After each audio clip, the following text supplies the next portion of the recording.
കാലത്തിന് വേണ്ടി നോക്കൂ, നിങ്ങൾ നജസിൽ നിന്ന് വൃത്തിയായി ഷർട്ടുകൾ ശ്രദ്ധിച്ച് അംഗശുദ്ധി വരുത്തി ബാങ്ക് ഇക്കാമത്ത് കൊടുത്ത് മാനസികമായും ശാരീരികമായും നമസ്കാരത്തിന് വേണ്ടി ഒരുങ്ങുന്നു.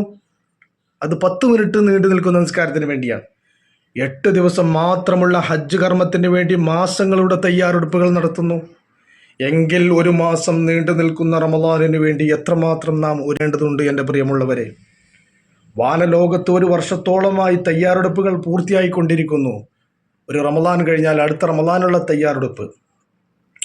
മാനസികമായും ശാരീരികമായും ആത്മീയമായും തുടങ്ങി എല്ലാ അർത്ഥത്തിലുമുള്ള തയ്യാറെടുപ്പ് നമ്മൾ നടത്തേണ്ടതുണ്ട്.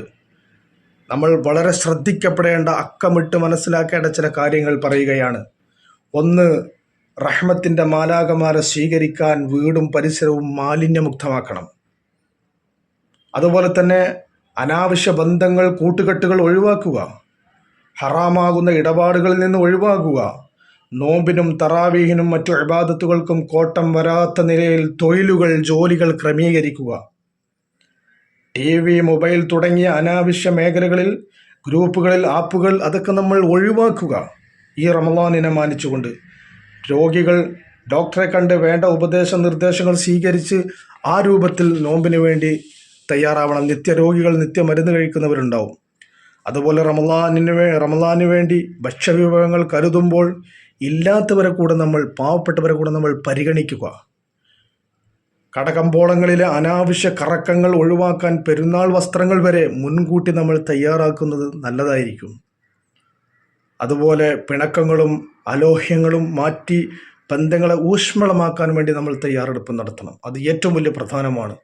അല്ലെങ്കിൽ ഇബാദത്തുകളൊക്കെ അള്ളാഹു വലിച്ചെറിയുന്നുള്ളതാണ്. പുണ്യ നബി സല്ലല്ലാഹു അലൈഹി വസല്ലം തങ്ങൾ പറയുന്നുണ്ട്, എത്രയെത്ര നോമ്പുകാർ, എത്രയെത്ര പാതിരാ നിസ്കാരക്കാർ അവൻ്റെ ഉറക്കമൊഴുക്കലിലും അവൻ്റെ പട്ടിണിയിലും ദാഹം ശമിക്കുന്നതിലും ദാഹിച്ച് നടക്കുന്നതിലും അള്ളാഹുവിന് ഒരു താല്പര്യമേ ഇല്ല, ആവശ്യമേ ഇല്ല എന്ന് പറഞ്ഞാൽ എന്താണ് പ്രിയമുള്ളവരെ അതിൻ്റെ അർത്ഥം? അവൻ്റെ നോമ്പ് പാഴായി പോയി എന്നുള്ളതാണ്. അതുപോലെ 10ാമതായിട്ട് അടിസ്ഥാനപരമായി നോമ്പിൽ ലക്ഷ്യമാക്കുന്ന തഖ്വയെ, സൂക്ഷ്മതയുള്ള ജീവിതത്തെ, അള്ളാഹുവിലുള്ള തഖ്വയെ നമ്മൾ വളർത്തിയെടുക്കുക. അതിനുവേണ്ടിയുള്ളതാണ് നോമ്പ്. അപ്പോൾ ആ അർത്ഥത്തിൽ ഹൃദയം ശുദ്ധീകരിച്ച് വളരെ ഈമാനോടുകൂടെ നമ്മൾ നോമ്പിന് വേണ്ടി, റമദാന് വേണ്ടി തയ്യാറാവണം. അള്ളാഹു തൗഫീഖ് നൽകട്ടെ. പുണ്യ നബി സല്ലല്ലാഹു അലൈഹി വസല്ലം തങ്ങൾ പറയുന്നുണ്ട്, മൻ സാമ റമദാന ഈമാനൻ വഹ്തിസാബൻ ഗുഫിറ ലഹു മാ തഖദ്ദമ മിൻ ദംബിഹി വമൻ ഖാമ റമദാന ഈമാനൻ വഹ്തിസാബൻ ഗുഫിറ ലഹു മാ തഖദ്ദമ മിൻ ദംബിഹി. ഒരാൾ ഈമാനോടുകൂടെ, വിശ്വാസത്തോടുകൂടെ, അതുപോലെ തന്നെ പ്രതിഫലേച്ഛയോടുകൂടെ അള്ളാഹുവിന് വേണ്ടി നോമ്പ് നോറ്റാൽ അവൻ്റെ പാപങ്ങൾക്കുള്ള പുറത്തു കൊടുക്കും.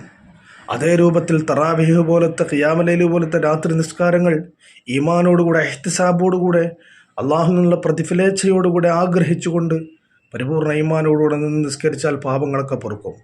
ഒരു നന്മക്ക് ഇരട്ടി പ്രതിഫലങ്ങൾ കിട്ടുന്ന വളരെ മനോഹരമായ പ്രതിഫലങ്ങൾ അള്ളാഹു വാരിക്കോരിച്ച് തരുന്ന പുണ്യങ്ങളുടെ പൂക്കാലവും വസന്തകാലവുമാണ് വരാനിരിക്കുന്നത് റമദാൻ.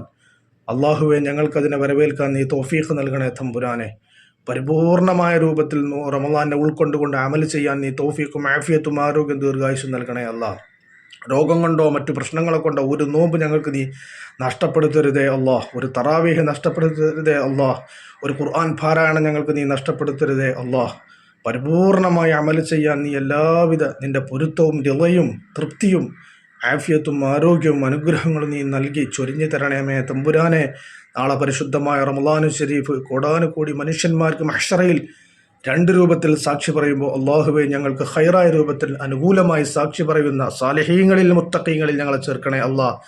റയ്യാൻ എന്ന പ്രത്യേക കവാടത്തിലൂടെ, നോമ്പുകാർക്ക് മാത്രം പ്രവേശിക്കാനുള്ള സ്വർഗീയ കവാടത്തിലൂടെ ഞങ്ങൾക്കും ഞങ്ങളുമായി ബന്ധപ്പെട്ടവർക്കും പ്രവേശിക്കാനുള്ള തൗഫീഖും മഹാഭാഗ്യവും നീ നിന്റെ റഹ്മത്ത് കൊണ്ട് നൽകണമേ തമ്പുരാനെ. ആമീൻ ബിറഹ്മതിക യാ അർഹമർ റഹീമീൻ.